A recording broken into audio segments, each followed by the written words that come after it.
Hi, I'm Dr. Leif Smith. I'm a clinical psychologist with over 20 years experience, and I just want to stop you for 1 minute and talk about something that's very important. If you're having a hard time in life, if you have a hard time finding purpose, if you feel like you're continually battling depression and anxiety and you just can't pull yourself out of it, maybe this video is going to help, because in this video, I'm going to discuss professionally and personally 3 principles that have really helped guide me in my life. Like I said, I'm a clinical psychologist. I've also lived a little bit of experience in my life. So these principles have guided me professionally in my work with over thousands and thousands of clients, and personally, through the ups and downs of my own life as a fellow traveler in the world. So stop what you're doing. I think this will help. Let me know. And before you do that, please don't forget, hit like and hit subscribe. It may feel like a small thing, but I'm on a mission as a small YouTuber to help as many people as possible beat stress. I can't do that if they don't see the videos. So when you hit like and when you hit subscribe and when you share it with your friends, that helps the algorithm pick up these videos and pass them on to people that really need them. That being said, I know you want to get to these principles and I know they can help you. So let's jump right in. Okay, so a little bit about me. I've been a psychologist for over 20 years and I've helped thousands and thousands of people. But what you might not know is that I've gone through a lot of stuff myself.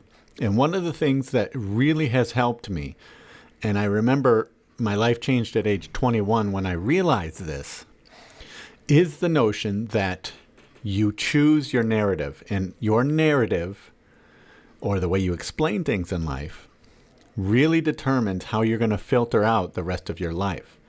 You see, we have 2 realities in life. We have an objective reality, that which happens to us, the facts about our life, right? The weather, how many siblings we have. In my case, I have 11 siblings, which is a lot, right? Where you grew up, how you grew up, things like that, right? These are objective facts, an objective reality that we can all agree on. However, we also have a subjective reality.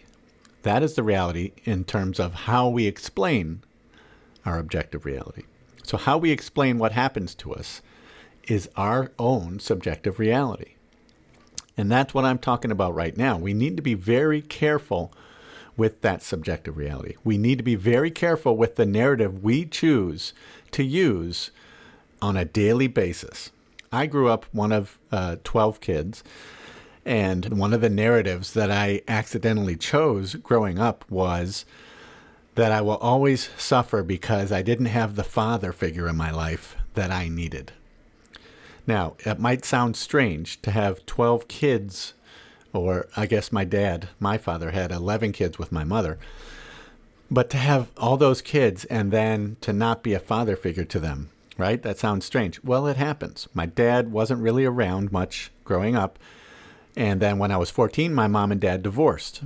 But one of the things that accidentally happened in my life, and I wish someone would have helped me a little bit younger to understand this, is I chose to see myself as a victim of not having a father around.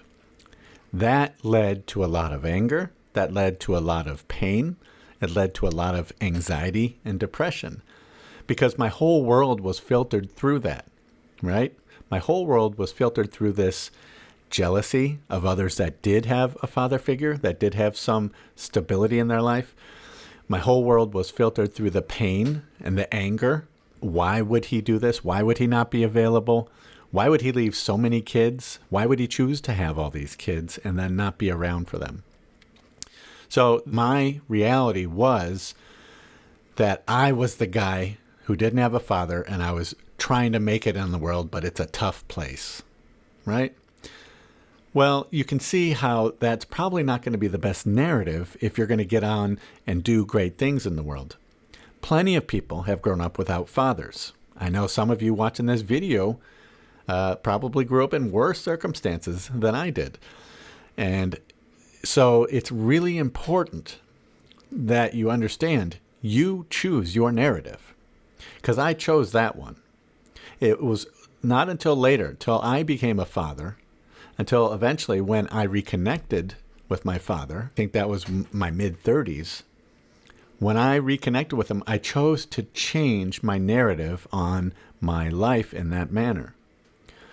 And I changed the narrative from, I grew up without a father, and that's why my life was so hard growing up. And, oh man, wouldn't it have been better if I would have had a father around to play ball with me and to do all the things that a father does and have discussions that fathers have with their children. I changed that to, you know what? I grew up without a dad. I grew up without a father figure. I've had to learn a lot of things the hard way, from shaving to the art of dating and understanding women, to money management, to self-confidence. Yeah, I've had to learn that, but growing up without a father made me a better man. That is my new narrative, and that's the narrative I choose on a daily basis now. So we have to be very careful. Our perception and our explanations matter, because every day you're going to have opportunities to explain your narrative, to explain your reality, your subjective reality, to others.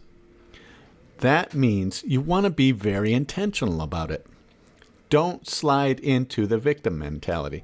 Don't slide into the life happens to me and I'm unfortunate reality or narrative. It's far too easy to do. I did it for years and years. Another good example from my own life, and these are personal examples, but maybe you can relate. I divorced when I was 38 from my wife, my first wife. And it's very easy when you go through a divorce. And anyone who's about my age understands this probably very well. It's very easy to choose the wrong narrative. What's the wrong narrative? The wrong narrative is, damn them, they cheated on me, they shouldn't have done that, this is all their fault, my life would be perfect if they hadn't have done that. Okay? Now, that stuff happened to me, but the reality I really had to sit with was, when any relationship fails, part of it is my responsibility. This was a very sobering reality, and it helped me change and become so much better of a man and so much better of a father than I ever thought possible.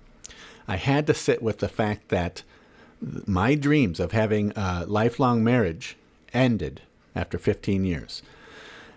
Was that what I wanted? No. Were the circumstances bad at the end? Yes. But did I play a role? Of course.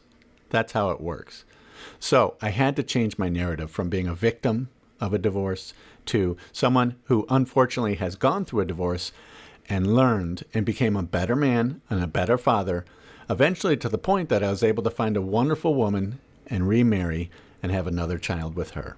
So those are two examples right there in my own life of the importance of monitoring and the importance of choosing and being intentional about how you explain your life.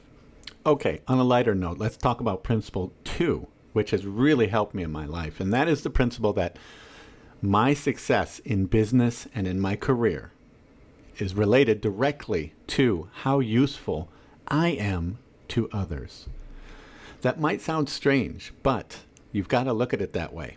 If you can build a set of tools that you can take out into the world, into your career, and these tools are useful, you are meeting needs of other people, you will be successful. And the more people you can help with these tools, the better you're going to do. Now, that's the best of both worlds, right? Where you have a set of tools and you can help a lot of people and you can do well financially because of it. That is the ultimate career, right? Because why do we pursue careers anyway? We pursue careers so that we can make money, and we want to make money so that we can actually do the things that are important to us. We can spend time with family when we're not worried about paying the bills.